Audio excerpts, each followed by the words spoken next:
Welcome to Afterlife Café TV, connecting hearts, healing souls, and bridging worlds.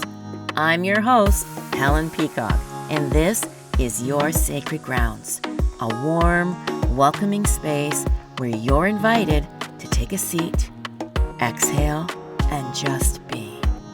Each week, we will gather cafe style for heartfelt conversations, some mediumship, and maybe some intuitive insights and soulful storytelling that explore the afterlife, some healing, grieving, and the unbreakable bond between us and those in spirit.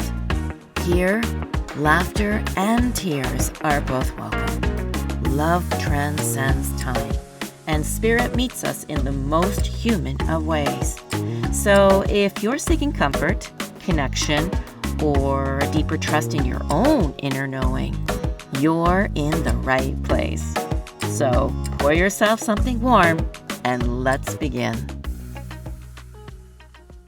Hello, beautiful souls, and welcome to the show. I'm very excited about my guest, and her name is Beverly Frosch. And our show today is going to be about how Beverly how she went from an emergency ER nurse to a psychic medium. But I do want to ask her is how it all began with her, because everybody loves that question. It's like, how do we become mediums? And before we start, welcome, Beverly. Hey, Helen, thank you for having me. Oh, I'm so excited. So I just want to, for my listeners and viewers out there, I just want to mention like how we met, which is what, 10 years? We were talking about this before. Was it 10 years? We're talking about this on the weekend. It's at least 10 years. At least 10 years. At least 10 years. It's been around 10 years. I think it's 10 years this summer. 2 years. Yeah. And I love how we met because here's two psychic mediums who are working out of the same store. We're going to give a little plug, Nature Spirit, that's no longer with us because she retired. So sad. And I was always drawn to your brochures because we would take turns. She would give readings, I give readings and whatnot. And I was just like, I have to reach out to her. And I think it was me that reached out to you. Was it? You did. You sent me a message on Messenger, and I'd been thinking the same thing. I need to contact this woman and have a conversation with her. Yeah. And for some reason, drawn to you again as well, right? And had no idea that we had so much in common. So much in common, even so much so that, when you hear stories about how mediums first begin, the typical question is, so did you see like dead people when you were like 4 years old? And I'm like, no. And so that's another thing that I was drawn to you about is we're very similar, except I'm more of the badass. And I was not an emergency nurse. I'm a woman of many hats. But we'll leave that for another discussion. That's a whole other discussion. So, Bev, please, can you share with us, with my listeners and my viewers, of how it all began with you? What was your interest when it started for you? I'll try not to wander off in my world. I always look away, and we've talked about why we do that. And I'll try to stay. It's so hard to stay looking at the camera without dropping into channel, right? So. Yep. And Helen and I work the same way. So for years, I was fascinated with people who could hypnotize people, talk to dead people, fascinated as a young child and not understanding why. And it wasn't until I was probably in my early 40s that I went for a reading. And I just went for, if I can say this, can I say shits and giggles? I think people say worth on podcasts. If you know me, it's fine. I know, you know me, I say worth. And I'll keep it clean. But I went just out of curiosity. I was just curious, didn't really have anybody I wanted to connect with. My grandmother had passed away, God love her. And I just went, let's see what's going on. And I went to somebody, and he said things to me that I had never uttered to another human being, that I'd only thought in my head about my marriage, right? So it kind of freaked me out that he was in my head. Mm-hmm. He looked at me within 5 minutes and he said, "You do what I do." And I said, "Fuck off, I do not." Sorry, I'm going to be really honest here, right? I'm sorry, I'm going to be really honest. And I said, I don't do what you do. And he explained it to me, and I said, "No, I don't do that. I don't do that." And when he made sense of it, and he said, "You're hearing, the higher ups, the spirit all the time, and this is where it's coming from." And I thought, oh, this makes absolute sense. So when I started opening that door and understanding that just knowingness or where that conversation comes, because I was hearing spirit in my head, like, as if it's my own voice. And you do this to Mm-hmm. Mm-hmm. understand, right? We've talked about how we worked in the past. So for me, when I understood that and I opened up that door, it was like it was a floodgate opened up. I needed to learn how to harness it so it wouldn't control my life. And that was because I was watching professional mediums around me. And I thought, you know what, I can't let this control my life because it does. You start feeling exhausted all the time and taking on, spirit's energy, and it gets confusing if you don't know if it's spirit or living or Mm-hmm. no, right? So when I started understanding that and working with John Edwards' teacher in Florida, Sandy Anastasia, she's like a beautiful energy guru, and I'm grateful for her to this day for helping me understand the energy between the difference of spirit and psychic. But for me, it kicked in because I'm very, very intuitive. Like I can walk by somebody and hear what they're thinking in public, and I had to really shut that off Mm-hmm. because that's just overwhelming. So working with that, and you and I have, done a lot of similar training together so that, it's just, so like I said, not controlling my life. Like I am not always on. I can go grocery shopping. We can have a conversation. Mm-hmm. I And always I, say, I always and say, I, and we both agree the store is closed. yeah, Jesus, and I do the that store is all closed. the time. And I can turn it on as quickly as I want to, but I don't want to because it is exhausting. It is. It's when and it took a while to really understand, like, because sometimes things slip through, right? Mm-hmm. And I remember one time standing, putting my makeup on in the morning, and we all zone out, right, when we're doing those I things. can't believe you just said that because Why? that's where I get a lot of hits. So, and I do that before I'm doing Doing my sessions. makeup. Exactly, right? So I remember this is probably, I don't know how many years ago, maybe 5 years ago. I could look it up because it was something that happened in the news, but I remember doing my makeup and I got this feeling. It was the most overwhelming feeling that somebody was going to hunt me down and kill me, chase through me through my house and kill me. And it was so overwhelming. And I just gone through a really crazy personal separation with a split up and a really long marriage ended. And I remember going, "Whoa, okay, do I need to be concerned?" And then I tuned in. Mm-hmm. It was spirit saying, "No, it's someone in spirit." I tuned in who it was, and I said, "Okay, you have to stop. I can't do this. This is overwhelming." And it took me about 48 hours to piece the pieces of the puzzle together. But it was something that at the time my daughter was involved in as a police officer within 24 hours. Then it backed up again where in another week that another friend of mine had the same connection with the person who had been murdered. Like it was really crazy, like the Mm-hmm. connections. 6 degrees of It was separation.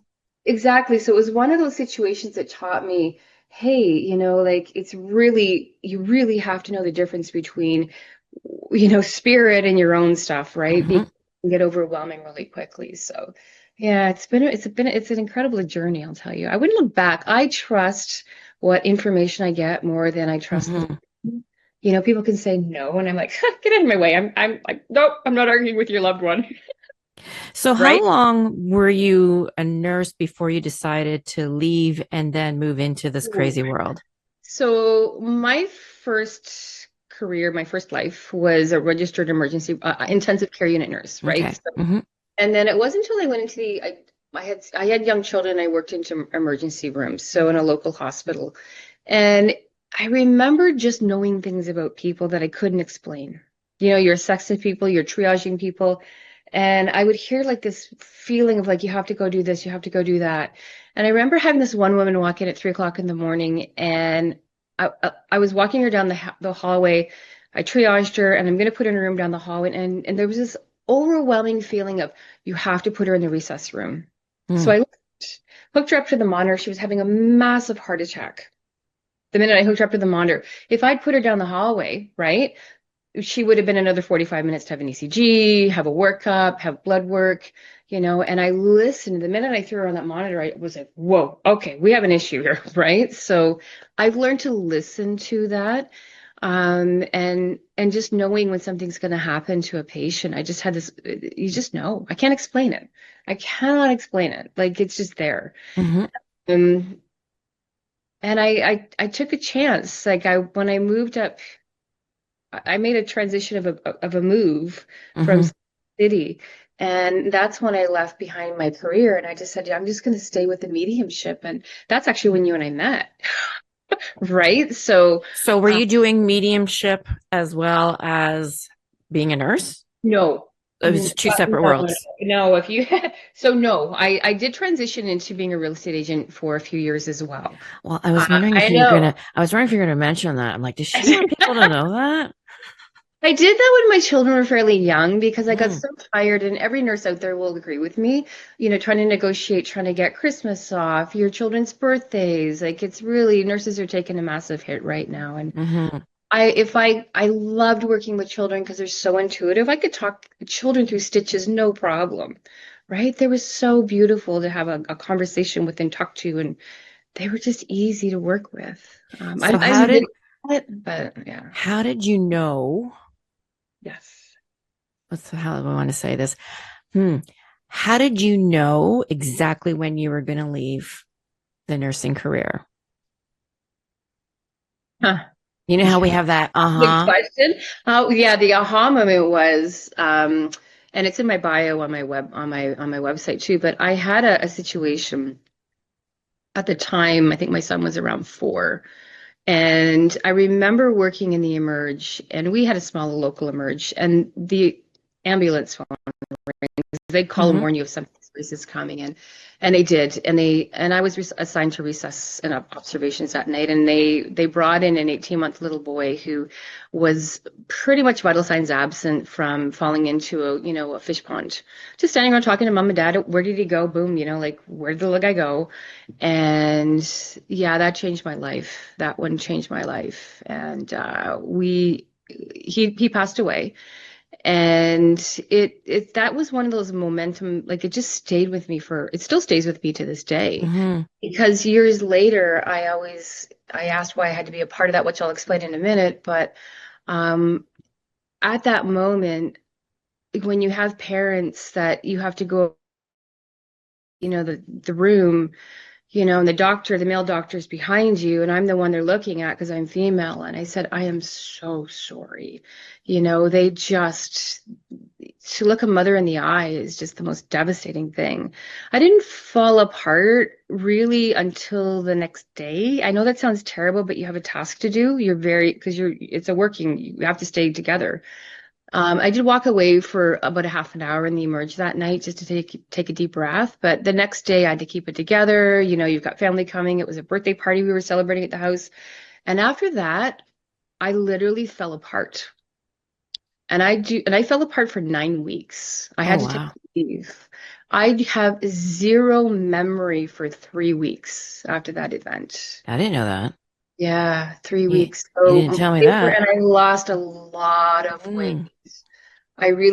I don't remember anything about that time. I do remember my family going, I think we might be, they were talking about putting me in hospital.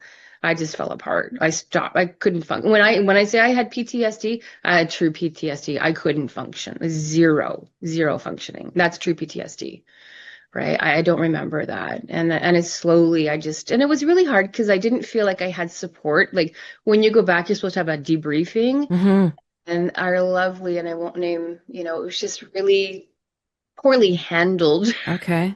where it was just like, yeah, get your own therapy, and I was like, whoa, that is not how you support nurses. So that was pretty sad, but I went back. I did go back, and I remember my husband, when I was married to him at the time, he said, "Oh, you got to go back," and I said, "No, I don't." Right? Why do I have to go back? And I did go back, and I was within a couple of weeks of going back that the ambulance phone rings again. I'm assigned to recess and knobs, and what happens is oh, we're bringing in a 5-day-old baby he's not breathing. I started to bawl, and one of the nurses looked at me. She goes, "We're changing assignments. I'll go in your room. You take the suture room." And I'm like, "Yep, I can't do this." Right. So that's hmm I had to I'm done. Do you think that maybe, you know how they say, I'm just going to use as an example, like if you get into a car accident and then you can't go back to work and you can't work for like, 6 months, that spirit's way of putting you on your ass and saying your body needs to rest.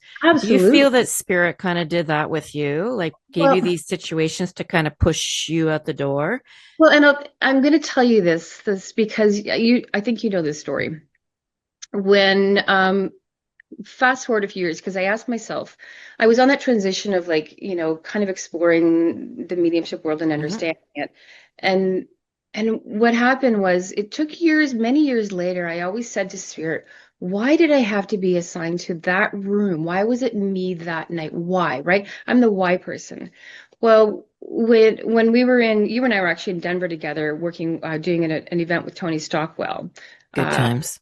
Yes, that was so much fun from England. And I had a personal reading with him, and he brought up, it caught me so off guard. He said to me, he said, I've got for my reading, he said, I've got baby Thomas here, the baby you lost. I said, I didn't lose a baby. And then I froze. And he goes, I had baby Thomas here that you lost. And he said that he and Tony knew nothing. He said, you had to be a part of his life so that he could be a spirit guide for you Mm, to help you bring through parents that have lost children. makes And total sense. that Hmm. I that still stays with me to this day. That to think that all those years that connection with that little boy Hmm. still steps through and helps me with moms and dads that have lost children, grandparents. So we never know. We just don't know. Yeah. And I think that there's so many things that bigger at work than you and I ever know. Yeah, You I know? totally agree. Now, do you find that, because this is what I do and it's going to share with my future clients, that what I do is when I have clients and it's all about health, it's about the body, Oh yeah. certain issues, I always send them to Bev. It's like, I'm sorry, but I can't read the body. I'm not a medical intuitive. I can maybe come close to certain things, but Mhm. I'm forever always sending you clients for those sessions in regards to the body, right? And I feel comfortable doing that because some some things that people don't know when it comes to two mediums, especially this is why you and I make a great team. Like I said, I'm the badass one and I'm the woman of many hats. And Bev is more the conservative one. So, Can you tell? spirit knows who to send our clients to, right? It's like, well, we like the way Bev is, we like her personal library. And then there's my personal library. So we balance each other well that way, right? And so do you feel that you were meant to know that whole medical history, all of Oh, that? So it helps you where absolutely. you're at today? Absolutely, because people will talk to me about medical things, and it's like I am taking 3D through their body. Like I'll be Like that shown amazes me. like, but it's part of my medical I library, right? know. Because like I've been on the other side when you've had to take a family member off of life support. I've been there through those conversations with family. I've been there with my own father who passed away. I've been with so many people that have Hmm. many ways or that have been diagnosed with things or like, oh, I think I have this. I'm like, no, you're good. And I'm explaining it like, no, this is going to come up this way. And they're like, it baffles me because I love when I get shown a CT scan or an MRI in my head, of issues or where Yeah. the issues are, or they're okay, or oh, this might be a food intolerance, so stop eating this, or it's something so simple. Hmm. But that's just because I have that library, right? I worked in that for so See, many years. I was trained in that. and the only way that I can come close to that, comparing myself to you in that way, when it comes to health wise, is I did study a lot of holistics, right? Reflexology, ear candling, Mhm. massage, right? Mhm. I know there's more, but they're not coming to me. But all of that, right? And plus herbs and things like that. So I know you do too, but that's as close as I'm going to get to the medical field. And then, and I do say that to my clients because I always make sure that they're recording because they're not going to remember everything. And I always say, just so you know, this is for entertainment purposes only because I'm not a professional doctor here. And the other thing that I have is that, not that I'm proud of it, but I am kind of proud of it, is I get spirit that shows me a lot to do with medicinal plants, right? Mhm. Because I've done the microdosing, I've done some of the psychedelics, but you know, not for recreational, just so my listeners know, but more for, again, PTSD, because I've gone through that. And so because I've tapped into that, spirit will show me. It's just like, oh, okay. So, and I'll mention it. And I always say to my clients, this is just a suggestion, right? Especially if you're going Mhm. through PTSD or whatever that is I'm being shown perhaps a little, psilocybin. And they just go, ooh, or Not that often, but I'll even get those that are interested, that would be interested in going to ayahuasca. Now that's a whole other can of worms, right? Because you've But done that, I haven't. So right. So that's what I'm saying is between you and myself, and we have our personal libraries. That's what I have as opposed to, you and your medical, right? mhm. And so that's why I love to say to clients is, your loved ones in spirit will nudge you who to go to, especially if you're doing Google search. They're like, go to that one because she knows this, go to that one, go to, because of that. And I love those moments because I always ask, how did you discover me? And they'll say, oh, I Googled. And it's like, and they'll say, well, it's, your red hair or it's your name or I was just drawn to you. Right. Do you find you get the same? Exactly. And sometimes people don't understand why until we start talking. Like I talked to a mother and a father about 6 weeks ago, and they just lost a baby at birth, and we were talking, and I did tell them the story about Thomas, Mm-hmm. the tie-in of how the souls have bigger connections that we never understand in this physical world, right? And again, like we, and you just said it, which is beautiful. You said, we are not, this is, you have to say it's entertainment purposes only, because I can't give medical advice. I can tell you what I'm shown, Suggestions. Mm-hmm. intuitively, but please, it's up to you to, Yeah. They have to follow their heart on it. follow through and use your common sense, right? So, I love how you said that. So thank you. Mm-hmm. Um, Well, it's a perfect segue because now, because of everything that you're doing, um, I want to share with my listeners is Beverly's energy code work. And we can say that for another show, but I kind of want to introduce it here so that when I have you back, because I know I will, when I have you okay. back, Okay. people will All have right. an idea, a little heads up on it. So do you want to share kind of, you're still doing your psychic mediumship, Oh, absolutely. That will never but go away for me. No. but And I medical love mediumship, I love the other direction that you're going. So do you want to share? I can. So I went through a lot of personal ups and downs, more downs in the past 8 years than anything else. My Mm-hmm. personal without going into it. But what happened was I had done all the right things, doing the psychotherapy, was doing the yoga, doing the meditation, doing everything that you're supposed to do to balance yourself and ground yourself. Thought I was doing a great thing. Whoa, wow. The universe had other plans for me. So one day they knocked me flat. It'll be 3 years ago, 4 years ago now. I have to do the math. In July, and wow, I didn't know this modality, right? I had to cancel all my clients for a period of time. One of the clients I canceled does this modality of work, so I was really curious about it. She said, because I'd never heard of it before. I thought I'd heard of all the lovely healing modalities. Mm-hmm. I was so fascinated because it was the one thing through muscle testing that you're working in charts in the background. I'll give you an example. And I love it if people have been working with a therapist, because I think everybody needs a therapist on speed dial.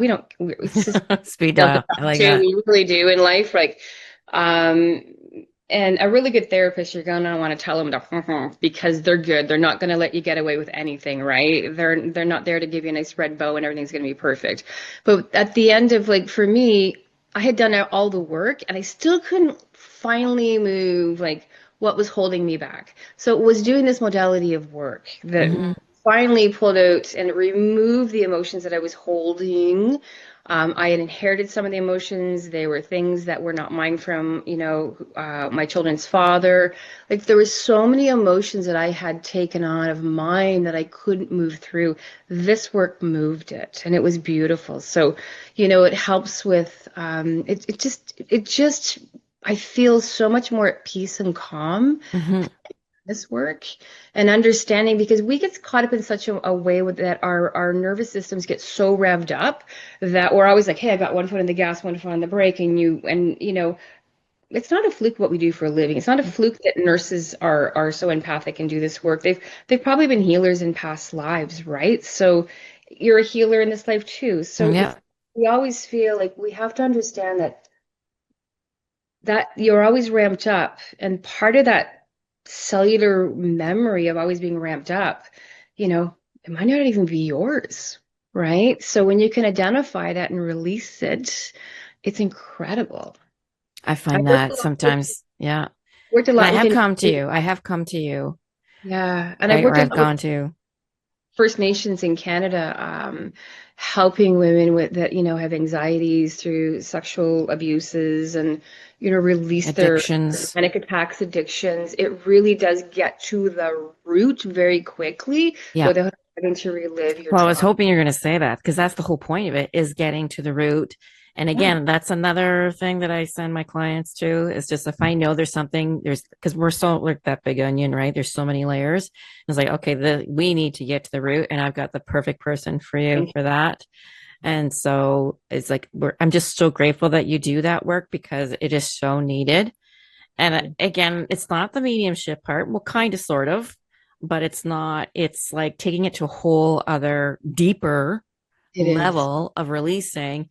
But you do more than one session, right? Oh, I do. I do. It's really good if you can do like 3 or 4 sessions because then Mm-hmm. we can remove, hey, is there anything that's inherited through this same situation that maybe you've inherited from a different generation back, as well as, some situation in this life, right? Because it's usually we repeat patterns from generations and Yeah. in this life so that we can learn as a soul. And I Um, find that us, like where you and I are at, that we're here to change that, break that pattern, cut the chains, let it go, right? And moving forward that way. yeah. So I look at everything as a lesson. Why is this happening and how can I move through it without taking it personally? personally, Otherwise, we roll up in a ball and we might as well be cornered, sucking our thumb, going, "Oh, I'm never going to get through this." But, if you look at it differently and go, "Oh, there's a huge lesson in this and why it is, okay, let me yeah, sit with this." that's every day. It's like, okay, what am I learning? What am I learning? What's this I all might, I about? might be saying to my guys, going, "I don't like this, but I'll honor it." But they love it when you do that, right? It's having that conversation, being real and raw about it. So unfortunately, our time is up. So Beverly, how can my listeners and viewers get in contact, especially for your energy work? Really, there's a couple of different ways. You can email me directly at bluemountainmedium@gmail.com. You can also go to my website at bluemountainmedium.com or beverlyfrost.com. Takes you to the same website. And Okay. then just click on calendar and go down and click on a 15-minute discovery call where we get on the phone together for 15 minutes and see if this is a fit for you. Because I do not take on everybody as a client for this work. Mm-hmm. It's like an interview. And I do want to make sure that people are in the right frame of mind. Headspace, good headspace. Yeah. Yeah. Understandable. Well, Please. thank you, my friend, for being here with me on the show and look forward to having you back again. We are doing a show together, by the way. What date? Do you remember? It is May 12th we are doing it, but if anybody re-listens this, it was in 2026. Okay. Okay. Yeah. So we're doing a little private Zoom session, group session on, we say May 13th? It's May 12th. Or Because May the tickets 12th. Sorry, are May May 12th. 7 p.m. with Yeah. only tickets available. Yeah. So they are available through my website, and it's Helen and Beverly. Just click on that. And you can see us tag team. There's so much fun together. It's Yes. All right, my friend. Until next time, we'll see you on the other side. I want to thank you for tuning in to Afterlife Café TV, connecting hearts, healing souls, and bridging worlds. I'm Helen Peacock, and I am so grateful, yes, it makes my heart sing, that you chose to spend this time here with me. So, to continue the connection, I do invite you to tune in to the Transformation Talk Radio every Tuesday at 11 a.m. for new episodes. And you can also visit my website at helenpeacock.ca to find out more about my sessions, group readings, yes, even Zoom group readings, and perhaps some events I may be holding. And also, there will be a course on your psychic development, mediumship development, if you're interested in that. And just know that there are more ways to gather in our Sacred Grounds community, where you can also, again, find me at helenpeacock.ca. So, if this episode touched your heart, please like, share, and subscribe. It does help the space reach others who may need it too. So, until next time, trust the signs, stay curious, and remember, love never ends. It's just different.